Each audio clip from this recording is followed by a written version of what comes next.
The first trailer for Shrek 5 dropped last week, and ever since it was released, fans have been divided and outraged over the alleged redesign of Shrek's character. And he does look noticeably different from the way that he was designed in previous movies. I don't think that this franchise is particularly special to me, even though I grew up watching them. I have no recollection of them, and I don't feel emotionally invested in Shrek. But I do agree with the people who are saying this is a downgrade from what I've seen so far. Some people, however, are arguing that the new Shrek is a feminized version of the character. Why? They have shrunk his masculine features. They kind of changed the shape of his nose to make it more angular.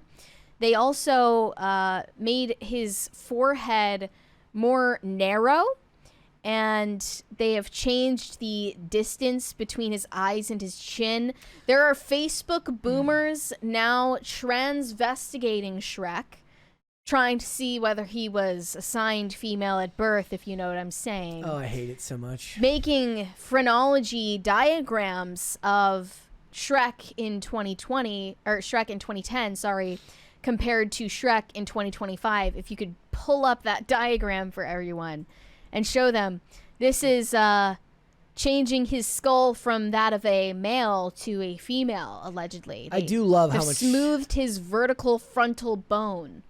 I do love how good we have it in the West, that this is what we get to This is the kind of time we have on our hands. I appreciate it.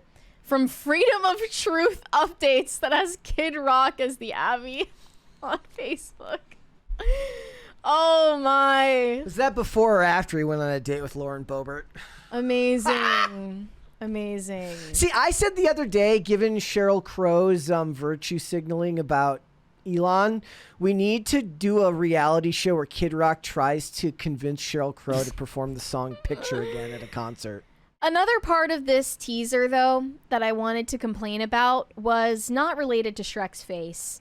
It was that they start off looking at the magic mirror, and Shrek is looking into this mirror and scrolling on it as if it's a TikTok For You page. We can at least put. You can actually see him scrolling through videos that are playing on this magic mirror. Yep. Like it's a touch screen. Like he's scrolling through TikToks of himself. And I do not like that they're incorporating this into the movie.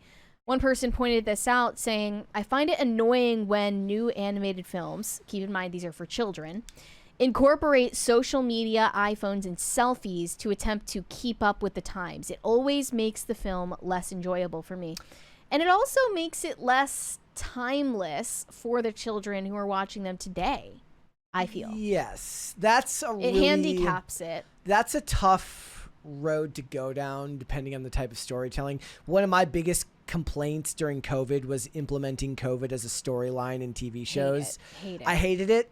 I didn't want, but at the same time, I'm saying that I only mentioned it because there was like an NCIS storyline where a character's wife dies and she was like in her 30s, dies of COVID, and I'm just like, I complained about that, but at the same time, they implemented real world political events as the backdrop to many storylines, just more subtly in past seasons. So do I really get to tell them to use those but ignore those? Yes, I do, and I understand that it's hypocritical. Like, purely on personal preference, I wanted them to completely ignore COVID. Do you think it was passable when Glass Onion did it? Because they leaned into that heavily.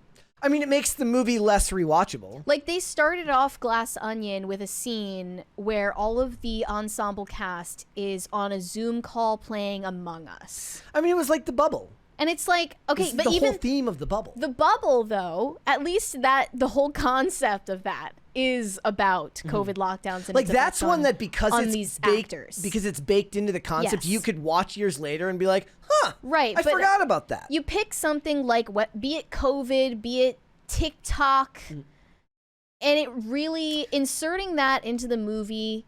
It handicaps it in terms of its cultural impact and how long lasting it can really be. Most TV shows, it's actually one of my favorite things. Most TV shows go the route of creating their own fake social media like Oh yeah, like I remember in all of these Nickelodeon shows, instead of giving them Apple products, they had Pear phones and like Pear. Yeah. It was no, all I'm not Pear even saying products. like the phone, but like they have like fakes. Like it's very clearly supposed to be like Instagram, Right, but it has yeah. some generic name, or it's Bookface, or Well, in the show Victorious on Nickelodeon, they had, instead of like MySpace or Facebook, they had something called the Slap.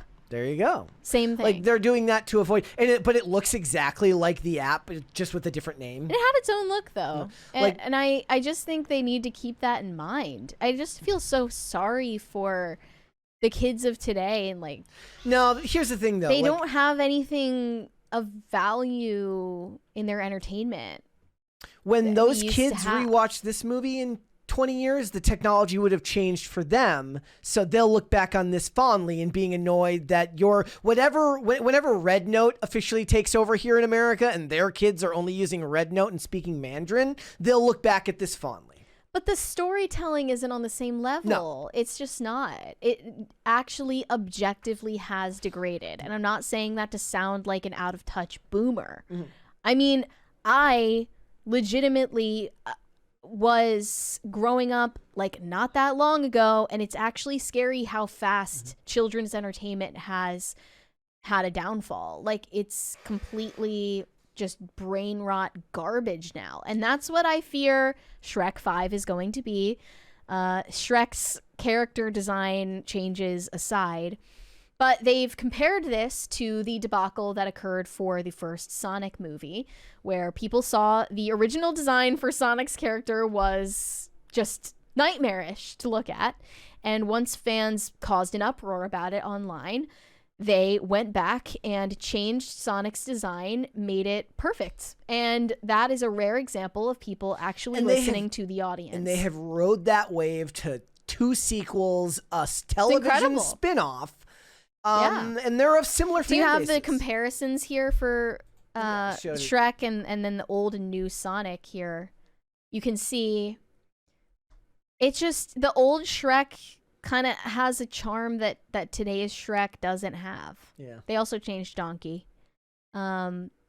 But yeah, and then even the official account for the Sonic movie on TikTok made a comparison with the old and new version of Sonic, saying, "For any green ogres looking for advice." They're really throwing shade right now. I feel like they might be panicking if they need to fix this before it's too late.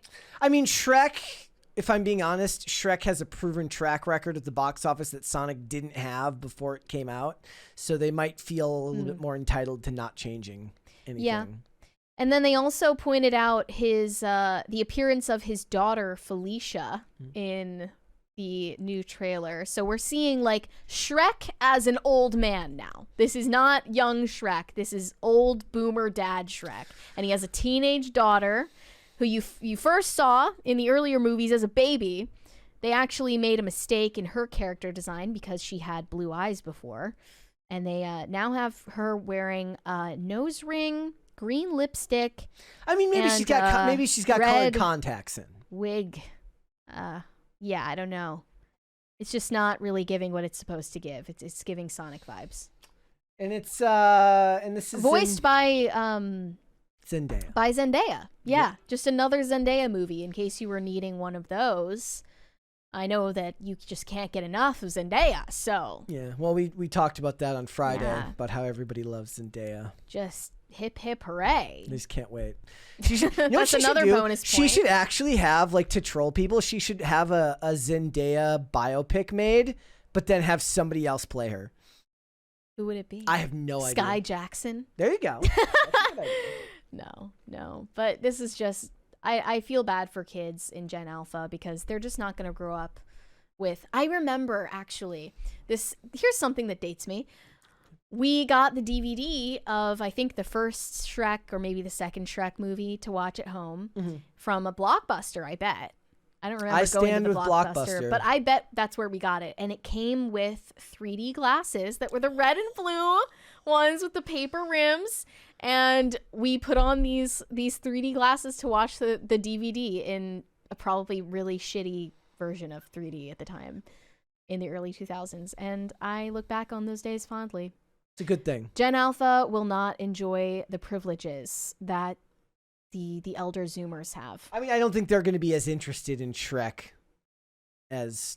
Yeah, this is going to be a lot of millennials taking their kids to the movie theater to see this. Unless the parents of the kids... Millennials had a very special bond with Shrek, which I don't quite understand. A lot of weird sexual Shrek fan fiction. I mean, Sonic was the same way, sadly. Yeah. Unfortunately. Yeah. So, we won't name any names. The Sonic weirdos are... There are a lot of Sonic weirdos, There have too. been some Instagram reels that I can never unsee. Thanks for watching. Listen to full episodes of Pop Culture Crisis on Spotify. Keep up with us on social media and make sure you subscribe and ring that bell so you never miss the show. Bye, guys.